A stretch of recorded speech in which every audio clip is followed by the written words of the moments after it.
Welcome back to Connect Canyons. I'm Stephanie Christensen, and we're here again with Gretchen Zaitsev, District Library Specialist. We are doing our monthly book chat, and we are covering a very interesting book today, one that Gretchen has recommended to us. So I'm going to pass over to you right now, Gretchen, so that you can introduce our special guest. It is my pleasure to introduce Tiffany Rosenhan. Tiffany has a degree in political science. She often travels the world with her 4 young daughters and her husband, who is a critical care physician.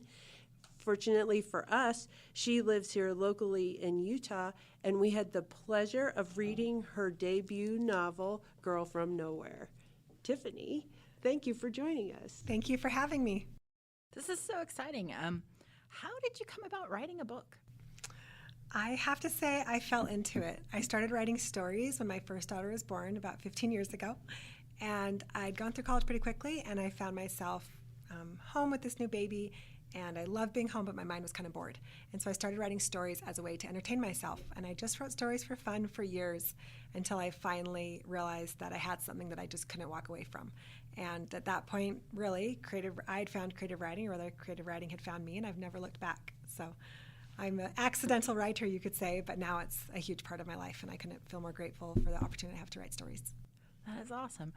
Now, Gretchen, you recommended this book, and as a school library specialist, what is it about this book that really stood out to you? The thing I love about The Girl from Nowhere is it's so accessible for any kind of reader. So it doesn't matter if you're the once a year pick up a book reader, or if you're, inhaling books for breakfast. This is a book that you would enjoy, and it doesn't matter if you're like male or female, if you're old or young. I just found it totally accessible. When I picked it up, I think I finished it in 2 sittings, but only because I had to stop to eat. Well, thank you. That's the biggest compliment you can give me, is that you finished it quickly. Now, Tiffany, can you give us a just quick synopsis of how you would describe this book? This book is really just a James Bond movie with a teenage female protagonist. I'm really not there to teach to you or preach to you. I just want to entertain you. I liked stories that kept me up late reading, that entertained me, that gave me a good escape. I had kind of a chaotic childhood, and reading was my escape, so I want to offer that in return. So I just wanted to have it be a fun story, like a Mission Impossible movie with a 15-year-old girl as the main character. It definitely read as a movie to me, and I read in the back of your book of how your great-grandma actually has won an Academy Award, and I was like, oh, the film geek in me was freaking out. But it totally read. There's a little dramatic in me, I guess you could say. Well, it read as though I could see the characters, I could see who I could cast. I really felt like this could be a great TV series even. I was kind of wondering, where's it going to go next? Well, it's all good news in that direction, but I can't share much. But it is moving forward with filming, so we'll see. We'll see where things go. We are on the cutting edge, Canyons. Hold on for updates to come. I will give updates when I can. So yeah, it's. I do prefer, when you write a story that's a young adult spy thriller, you kind of have to make a decision. Is this cartoonish or is this real? And I wanted it to feel real and, like you said, accessible, but it's kind of a compromise. So I chose a character that was fun and playful, and yet she exists in this real world. And the way I see my character, she's a spy, and she, showcases these stunts and tricks and these extreme skill sets. But really, to me, she just mirrors the really incredibly hard things the teenage girls I know are doing. And so while she's in this hyper reality, to me what's real and authentic about the story is that she represents real teenage girls doing hard things. And I think that's maybe one of the reasons it resonates with people. I think the part that resonated the most with me within that is the way that you wrote her anxiety, her past traumas, and the trying to work through just those overwhelming feelings of anxiety because of the horrible things that have happened as a spy, but also just as being a new student in a school and having to try, to fit into middle America, which I think every one of us can relate to feeling like the odd one out. Yes. And you did such a great job of doing that with an exceptional person. It was kind of a cool, because generally when you do a young adult book where the person doesn't fit in, it's usually like, oh, well, she's adorkable, or she's like kind of the nerdy girl that, but this is a truly exceptional person. It was a cool take on that. Oh, well, thank you. I appreciate that compliment. That also spoke to me, being that new person, while trying to fit in and feel secure and having that nagging feeling in the back that either you are not measuring up or you are not secure, but finding friends along the way who were helping you. And that's what I loved about her friends in Wyoming, were that they were that support group for her. There was not the cattiness that is so stereotypical in a lot of YA novels. These were people you would generally meet and could really see her like connecting to, and that they were open to kind of these flashes. I don't know if it was brilliance or, I mean, the scene where she backs the car out after the Halloween dance, I was like, yeah, girl. No driver's license needed. Well, I love that you said that, because I moved around a lot as a kid. I was in new schools frequently, and so I empathize with her, and yet I also have to clarify and say I'm a little exempt from those feelings because I'm an identical twin.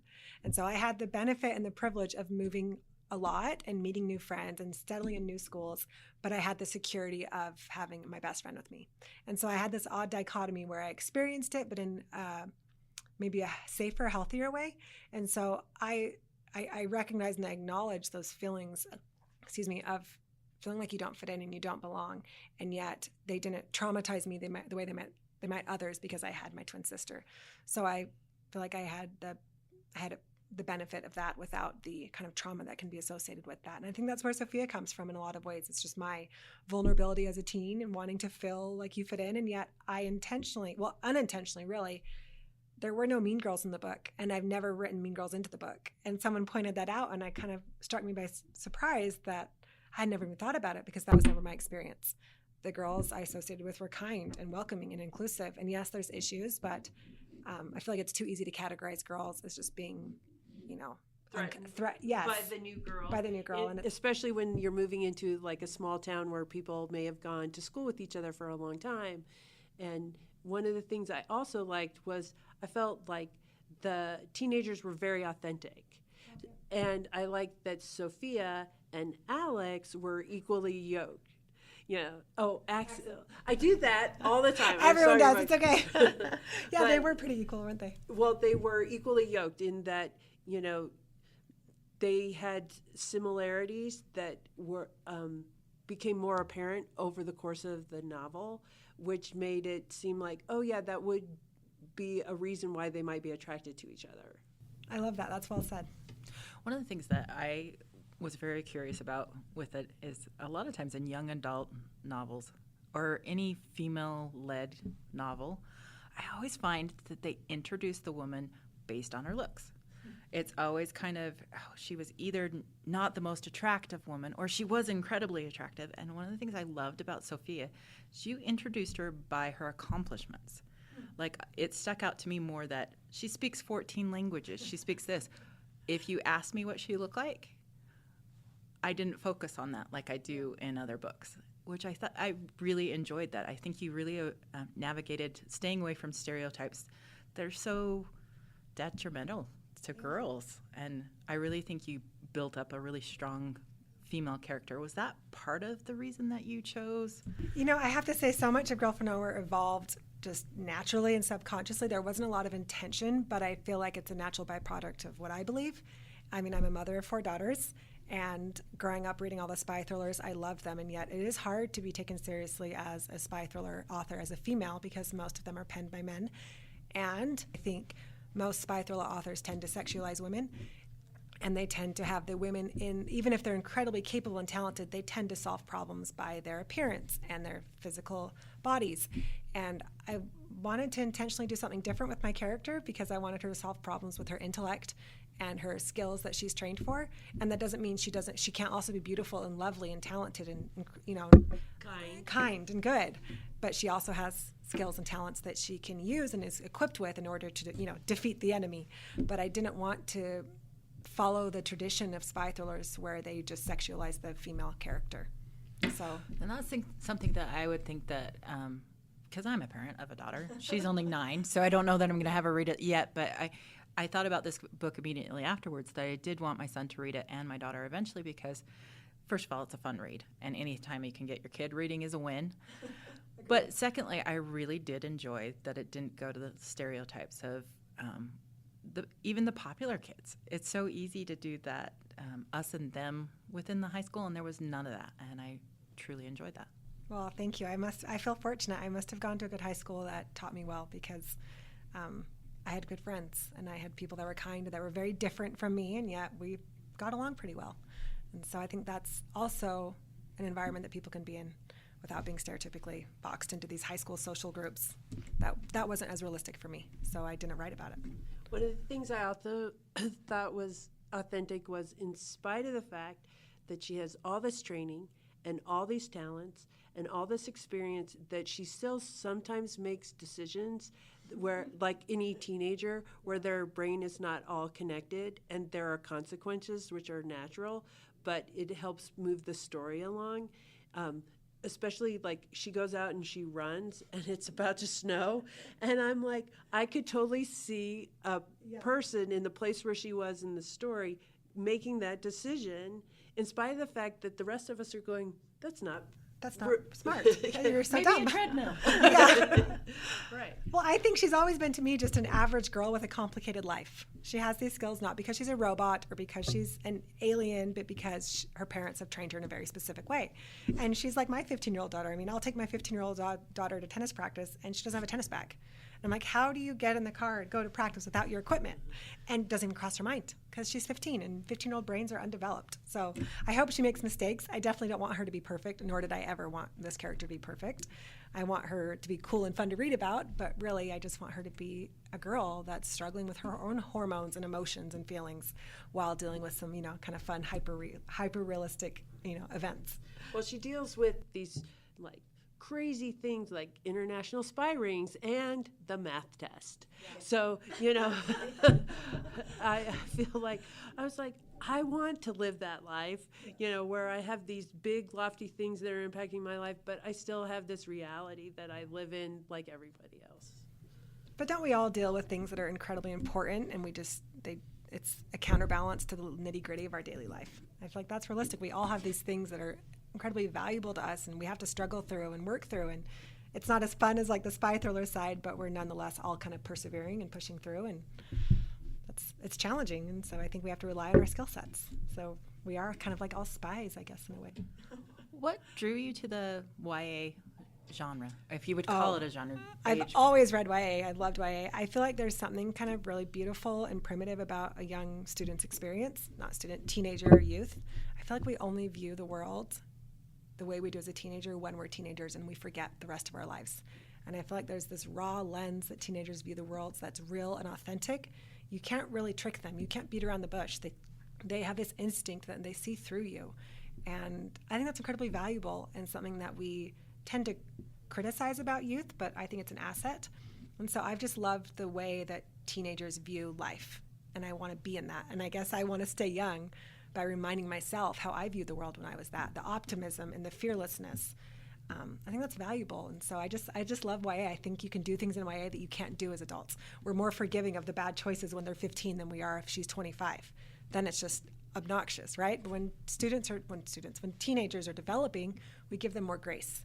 We allow them to make mistakes. We allow them to question authority and understand themselves. So I think it's a really pivotal time in life, and so I just kind of want to be in there longer, I guess. I think when I think of Girl from Nowhere and who the audience is, one of the people I think about are just women, because I think we're all teen girls at heart, and that's something that I never want to lose. I always find when I read YA, it's kind of cathartic too, Yeah. because it's like, I feel that anxiety and the insecurities that I felt as a teenager, but I feel it from an adult perspective where I can go, this too shall pass. Well said. Which is such a great Yeah. thing within life when you get the perspective of time. You do. One of the things I like about this is I can read it with my daughter, and so then we can talk about it, which is something we love to do. And we're always sharing back and forth books that we like and telling each other, you got to read this next. But I also love the fact that Sophia has two parents. Mm-hmm. So often the parents disappear from the story so that this protagonist can have adventures. And I love that the parents are right there beside her the whole story, providing support in the way that they can, and yet you know in your heart that she's capable of saving herself. I love that. Yeah, the parents are really intrinsically involved in this story. Also, they're part of the plot in a way, and so maybe that's too my own. I didn't have my parents live together, so maybe I projected a little bit of what it would be like if you were an only child with both parents. Like, what would that be like? How much attention would you get? Yeah, and you can tell she spent a lot of time with her parents because she always goes back to the things I learned from my parents, which is, something for me. I mean, I hope that I've instilled a love for reading in my children, and I see in them developing into writers, which is not something I have done myself. But, certainly reading was something we did as a family, and we always talked about books. And I think you had a similar experience with reading. Yeah, I mean, I think of myself, yes, I'm an author, but I'm a reader first. And I was really fortunate to grow up with parents that both loved to read and valued reading and valued the time we spent reading. And I've hopefully encouraged my girls to read. And we know some people have movie nights, and we do that also. But I treat nights on the couch when we're all reading together as an event as well. And that's important and valuable to me. Even if we're all in different books, we're in the room together. And treating reading as something that's a valuable use of their time has been important to me, and I hope I continue to raise readers. But I certainly owe a debt of gratitude for my parents for allowing me to read everything and anything I wanted. They let me explore all types of fiction, all types of genres. I was reading weird encyclopedias about military warfare in 1942, and I was probably 9, and my mom, another parent, might be like, "That's weird, don't read that," but I loved reading about tactics and technical warfare, and that was interesting to me, and my parents let me read it. And I value that they did that because it allowed me to explore and broaden my imagination, which led me to writing a story like this. Well, I was going to say we all benefited from that experience because you can definitely see the research that was involved in this book. And when I was reading it, I was like, has she been to these places? I was thinking the exact same thing. I was like, how do you know? Did you Google Earth it? I have been fortunate to travel quite a bit. I have not been to all the places that she visited. 2 places in particular I have not been, which I think is kind of interesting because I have traveled quite a bit, but I haven't been to Istanbul or Tunis, which are 2 cities that Sophia is in during the book. I don't want to give anything away. And I think it's kind of funny that I defaulted to some places I hadn't been, despite having been so many other places. And I think part of the reason is there's this romanticism attached to places we haven't yet seen, and I kind of want to embrace that sometimes. I want it to feel real and authentic, and yet I kind of want to live in this romantic idea of what a location might feel like, look like, smell like. That's fun as a writer to create. Sometimes once you go somewhere, you feel a little more constrained, but there's also a magic that happens when you're exploring and imagining what a place might be. So there's a combination in the book of places I've been, places I haven't, but it doesn't really matter where you go or where I've been. I feel like when I research a place or location for the book and for the second book, I really focus on the details that make that location unique and specific. So rather than the old cathedral that everyone visits if it's in Europe, it's what do they eat for breakfast? How do the children get to school? So if Sophia's outside at 8 a.m., are the kids in taxis? Are they walking by themselves? Or like in Paris, all the little kids ride scooters, like razor scooters to school. And you take these little details and absorb them to make the location feel real and authentic. So I definitely applied myself to research, but I can't say it wasn't fun because it was super fun. So I love researching locations. I'm curious about your method. When you went into writing this story, it kind of came about organically that you started writing. Did you come up with an outline where you knew, okay, I have this girl, I want to have this and this and this happen with this result? Or did you just kind of let things flow onto the page and see where it went? So I have to say my methods evolved over time to be more efficient. When I wrote Girl from Nowhere, I wrote the whole kind of series out. I had so much fun writing it and researching it and developing the story. And once I had this girl's whole life, I basically had to identify what were the plots. At that point, I did do more outlining and structure. But with this and the other few books that I have kind of on the back burner, I just wrote for fun. And I feel as though I do that, like 90% of the word count comes for fun. And then at that point is when I really outline and understand what's happening, what the plot and the structure is. And then unfortunately, because my method's probably very poor, I have to go back and rewrite most of it. But I feel as though I have to create the characters naturally by writing about it in any situation they might be in. I have a lot of deleted scenes. People build and create differently. I tend to write a scene about, let's say there's a birthday party, and I write the whole birthday party. And those 10 pages are not in the book, but in my mind they happened, and they built this character's this characteristic of this character or this idea. And so I tend to overwrite and then cut everything out and rewrite what's the plot, because I want things to move quickly, which means I don't have a lot of room. So when you want a thriller, you've got to move the pace and you got to move the pages. So I tend to write a lot, figure out what works, rewrite what works, and discard the rest. I recently heard an interview with Taika Waititi, the director of Thor and other things, and he said that his writing process is kind of an interesting one in that he will write the story out, leave it for a few years, and not reread it and rewrite it, so that he knows what the important parts were from his memory, so that he can single out what the things that needed to stick out for everybody else. So it's kind of interesting. It's that actually, that's pretty similar to what I do with Yeah. a bunch of stories, because I work on things simultaneously. I do really well working on multiple projects at once because we're in different moods. Sometimes I want to be heavy in research. Sometimes I want to be heavy creating this romance scene, and it's fun to write about. And I'm like, oh, and then I question. I don't even know who these characters are. Like, what are they doing? So it's a combination. But I do think time away from your manuscript is incredibly valuable. The ones I've circled back to, I had a little bit of a break after signing with Bloomsbury and publishing Girl From Nowhere, and now because of some health crises in my family. So I'm now circling back to a lot of material that I had I was pretty heavily involved in. And it's interesting that you mentioned that method, because I've looked back at this material and it's been very clear to me what's relevant and what's irrelevant. So time away is a great filtering system. You tend to not want to touch the things that you know don't matter for your story, and really dive in and prioritize the components that are relevant to what you're trying to build. So if you had people that are listening currently, or when you come, because you've been so generous to come and speak to different schools. I've had so much fun. What is your advice to people who would like to be authors? That, like, as students, if a student already knows, hey, this is something, because I find a lot of times in the career paths that aren't the stereotypical ones, the more creative ones that seem pie in the sky, it's really easy for kids to get frustrated and think and discouraged and think, well, no, I have to. As somebody, I got a degree in film, so I can't tell you how many times I heard, what are you going to do after you graduate with that one? Well, now I know why you're listening to his interview. Yeah. So I think I had maybe 3 pieces of advice. First is to read every single day and read things that inspire you, that are interesting to you.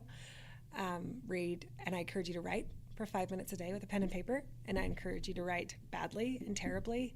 And the reason is I feel like that's how we learn, is via mistakes. And when we think too hard, we tend not to teach ourselves how to write. So I encourage you to write just every single day for 5 minutes. It doesn't matter if they're complete sentences, if it's nonsense, if you're writing in like some mishmash of English and Spanish, it doesn't matter. Just write.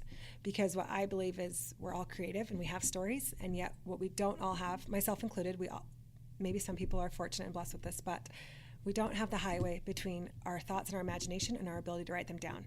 And it's up to us, when we want to become writers and effective writers, that we build that highway, and we do that by practice. And so when I look at writing, people think of writing as, oh, you're just writing a book, because we're all literate. We think we could write a book, and anyone could. But if I look at, for example, my husband, who's a critical care physician, he did 4 years of undergraduate, 4 years of medical school, 4 years of residency, 3 years of fellowship to have that expertise required to take care of patients in the ICU. I think being a writer is just as difficult. And the reason I say that is we can't lower our expectations of what it takes and the practice required to learn the skills required to become a writer. So rather than be discouraged, I want kids to feel empowered and say, I shouldn't feel like I can write a story right now. All I'm doing now is developing this training and this experience to where in 15 years from now, maybe less, but in 15 years from now, I've reached a point where I have the experience required to write and tackle a novel. It doesn't just come by writing a few pages a day, a few days in a row. That's the same as saying I should be able to perform surgery because I watched Grey's Anatomy. It doesn't work like that. Writing is challenging and hard, and it's a profession that requires experience and technique just like any other profession. And so, not to compare it to being a doctor, but in a way it's no different. You have to train, and you have to practice, and you have to rehearse this, and you have to have repetition. And you have to continue to study, and you study by reading. So reading is the best tool writers have to learn how to write. It always has been, and it always will be. But in a way, not to be discouraged, but to feel motivated that writing is just something we have to train to do, and anyone can become a writer. It just takes application and practice. Just like anyone can become a doctor, they just have to apply themselves and study and train. And when you think about writing as a profession that requires a high level of skill set, you begin to take it a little more seriously and give yourself more leniency and grace. Like, I shouldn't know how to write yet. I'm only 5 years into it. I shouldn't know how to write yet. I'm only 10 years into writing. I'm still learning. And that's normal and okay. Some people might disagree, but that's my opinion. What I think is interesting about all of us is this is not our first career, and this is not the path we thought we were on when we were teenagers. We all had different paths. This is my third career. You were in film. You didn't start out as a writer, but we all came to a place, a happy place where we are now, and who knows what we're going to do in the future. And I think for students, they think, I'm going to be this when I grow up, and I can only be this. And what I try to do when I talk about authors and introducing books to students is say, this author used to be an NFL football star, and he writes books. This author was a gold medalist in figure skating, and she writes books. And so that the idea is that the reading and writing that you can do every day can happen over a long period of time while you're doing something else. And you then get to some point where you feel really comfortable, expressing yourself in written language. It doesn't have, and even if you want to be an author, like you said, the experiences of traveling and all the other life experiences have, informed your characters and built their story. But you didn't start out thinking, oh, I want to be an author, so I'm going to travel the world. No, it's funny. I thought I would join the CAA. I'd be terrible at that. But my interest in global affairs and diplomacy and tradecraft and spycraft, led me to writing a story about that. And I think the other advice I would give to students and young writers and any adult writers is the magic in creative writing happens at this intersection between who we are and what we are uniquely curious about. That's what creative writing to me is and should be rooted in that point, because that represents a story that only we can tell. And when you focus your story and your attention on that convergence point between who you are and what you are uniquely curious about, you'll have success. And more importantly, it will be fun to write, and it'll be enjoyable because it's interesting to you. I also think, too, that everybody has a story to tell. Yes. And so they have to figure out how to tell that story, and either they can tell it on the page, they can be a storyteller, they can be a filmmaker, but they have a story to tell that is, like you said, uniquely theirs. And so they have to find some creative outlet on the way to being a doctor or being an astronaut or whatever else it is that they want to be. That urge, that need to tell stories is within us all. And so, telling those stories is really part of, maybe why we're here on the planet. Yeah, I love that. I couldn't agree more. I think that's valuable. And I think each of us has a story to tell. And if we don't tell it, who will? And I also think I started writing stories because I'd been very bad at journals and diaries, and yet I found that by writing stories about others, I was better able to understand myself and process the world around me and process my own emotions. And so while I'm an author professionally, it's my job, creative writing remains something I do for myself. And I encourage others to embrace writing as something they do for themselves. Whether or not they want to become a professional writer, to me, is kind of irrelevant, because creative writing that I do each day is something that I do that's for me. And I happen to get stories out of it for work, but most of what I write is just for me, and that's valuable as well. So, Absolutely. Well, as a school librarian, we appreciate authors who are as generous as yourself, who spend time helping students understand the process and answering their questions and writing books that they can read. Thank you. So thank you for putting your story to paper for us and for the time that you've spent in our schools. What about school visits is a real positive for you? I think it's all positive. It's really rewarding for me to meet other writers. I'm so impressed by these young writers. Like I said, I did not know I always wanted to be an author. So when these 11, 12, 13-year-olds are have notebooks and lists and stories, I'm so impressed, because that wasn't me. And I want to just share with them what I've learned and also motivate them that they can do this. The only thing that stands between them and a finished product is application. So learning to apply themselves is the only limit and barrier to becoming a writer. So I definitely enjoy it. I've developed such an admiration for librarians and what the role they play in our communities.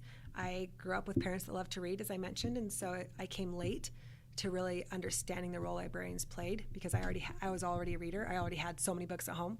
And yet what I've witnessed the last year speaking at schools has been really transformative in my understanding of what librarian services do for our communities, because so many kids don't have access at home. And if they do have access, it might be limited.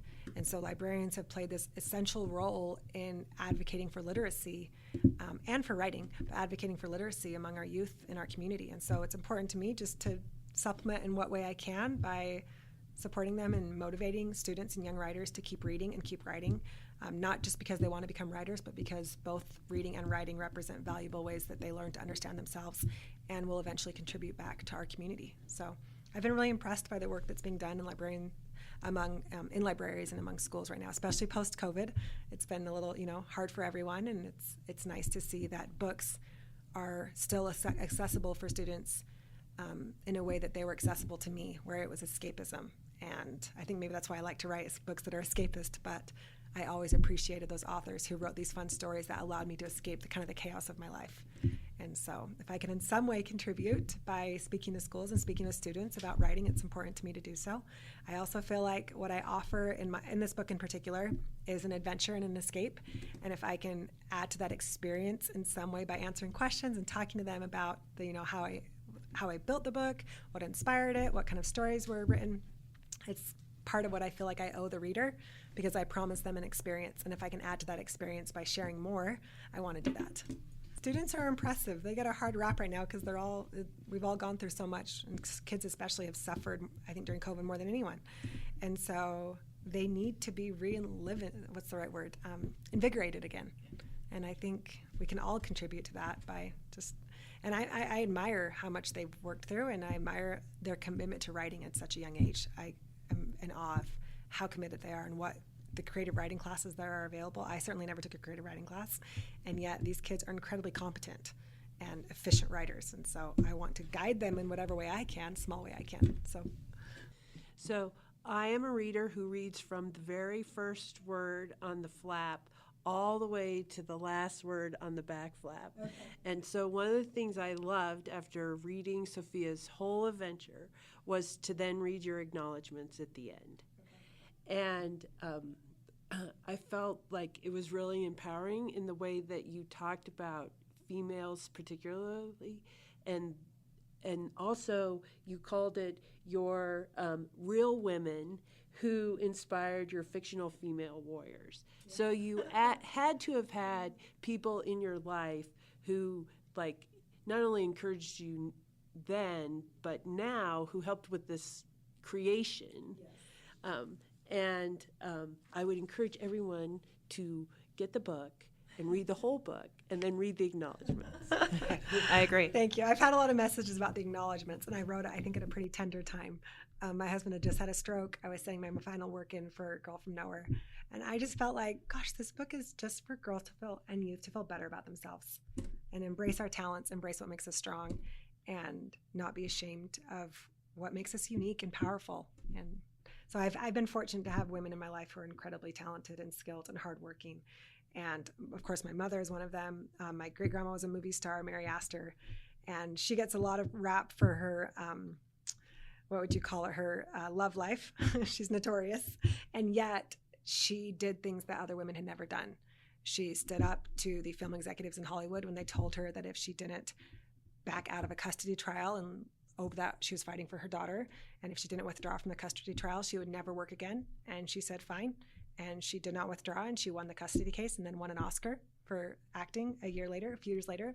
And she's incredibly brave. And so I feel like I've had those women in my life, those stories. It's part of me. And then I also have friends who've been fortunate to join the world of intelligence and have kindly kind of offered support and guidance with the manuscript. So I can't obviously disclose any of that, but I'm really fortunate that I have some pretty smart women who are willing to listen to me and answer my questions. And they're pretty impressive. They've fought hard for our country and for young girls and women in very remote regions of the world, and their stories are incredible. So they work really hard every day to create opportunities for young women throughout the world.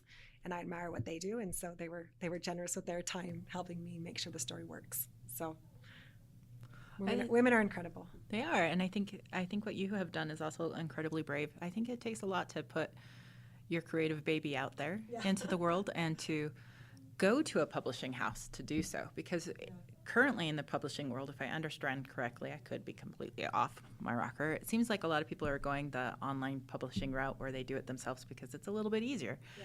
But I think it's incredibly brave to turn in a manuscript and to say, you know what, this is worthwhile. And I'm grateful that you did. Well, How did you go about that, though, for someone who wants to become published? So I hate to speak on behalf of publishing because things are changing constantly and everyone's experience is different. But I knew with my style of story, young adult fiction, it's not in a specific genre. It's really just like Gretchen said in the beginning, it's accessible, and the benefit of it is it's really great for boy readers, girl readers, adult readers, women. I have these cute old men at the tennis club where my daughter plays tennis, and they told me they read the book and they liked it, and I was so flattered. And I'm like, that's so fun. It's just a fun story. They said it was like the Da Vinci Code but with a teen girl. Like, I just like flipping those pages, and I'm like, thank you. And I never expected them to read it. But without having a really unique genre to fit into, I think it's a good thing, but it's also a very hard thing when it comes to marketing and publicity because you don't have an audience that's established that's looking for your type of story, whether you're social justice or fantasy or dystopian. I don't fit into any of those genres easily. I barely fit into thriller because it's really a spy thriller, and there's just not a lot of spy thrillers in young adult fiction. Certainly not a lot of ones like mine that are more James Bond and Jason Bourne than like Spy Kids. And so I think knowing in advance how complicated that market was, I knew the only way my book would be read, at least in schools or that would have reached the audience, was to go with a mainstream publisher. I think self-publishing and ebooks are fantastic for a certain type of audience. I just never felt like it was the right audience, nor did I feel like I was competent enough to produce the book in the quality that was required to make it successful. I feel as though the editorial input my editor, Claire Stetzer at Bloomsbury, gave was invaluable. She was incredibly gifted, and her ability to see the bigger picture and just make these small tweaks and changes that transformed the narrative was incredibly impressive to me. And that had all the value in the world because that made the story something from a story that I was kind of embarrassed to share with anyone to something that was like, you know what, this is the best we could do. And I'm proud of it. And it's not perfect. And there's a few things here and there I might change. But overall, I feel like working with the editorial staff at Bloomsbury, which is a compromise to go through the traditional publishing route. You have a little less control. It's a little longer. There's more people making decisions. The advantage, I think, is the quality of the words is so much greater. And I never wanted to print something that I wasn't proud of. And so that allowed me to print something that I was like, you know what, I did the best I could to tell this story the best I could. And I'm thankful that I had a fantastic group of women at Bloomsbury who are talented. They're just like us. They're readers, they're writers, they're dedicated to promoting material for students to read. And my one particular editor, Claire, just had such a keen eye on how to make Sophia's story, just to make it resonate with readers in a more, I don't know how to describe it. What she really did was take her story from like 99% to like 100%. She just transformed it by understanding Sophia and what Sophia might be. How do I describe it? She just transformed it in a way that I couldn't have done on my own. And I know that. I do not think I'm a great writer. I think I'm like I'm really good at imagining and creating, and I'm really hardworking, and I'm really bad at writing. So together I can like transform words to something reasonable. It just takes application. So I'm not good at all. I'm like good enough at a few things, and then I'm just really stubborn and determined. So that's kind of like the fortitude is what is required. And I might not be a great writer, but I had the fortitude to finish, and I trust that a publishing team, so for those that want to publish at a major editorial house, they are incredibly talented. So. And we appreciate that you persisted. Thank you. That you brought her story to us. I think that it's really interesting in the way that everything in your life led to this point in time, and you had an opportunity to tell the story you wanted to tell in the way you wanted to tell it. And hopefully you've created your own genre so that we can get more like this, because I think this is exactly the kind of empowering story that all our students need, in that, in spite of, big and small obstacles in our lives, we can prevail. That, like you can persist to the end. We're all keeping our fingers crossed that Sophia's story is not over. It is not. I'm super excited about book 2. Yeah. But what I loved was that, there was this obstacle and this obstacle and this obstacle, and it didn't matter if it was avoiding the guy who wanted to date her, or if it was avoiding the guy who wanted to kidnap her. Like, she was trying to figure it out, and she was doing so based on not only the need at the moment, but all that everything that she had learned, everything she had learned from her family, everything she had learned from experiences she was always going back to those things to solve her current situation. I love that. You described that so well. I like to think we're all Sophia. We're all just trying to solve problems to the best we know how. So, thank you. That was so nice of you to say. I have to ask, because there was a little hint towards this. So let's say it gets made into a movie. Or a TV series. Or a TV series. Perhaps we see it on some sort of screen. Yeah, Who would I'm be sure your so. dream cast? Oh my gosh, I haven't even thought about this. So I am really sure excited. there are fans out there who have thought about There are this. fans. I get messages, and it's funny. First of all, I am really excited about what's moving on the film front, although I can't make any announcements.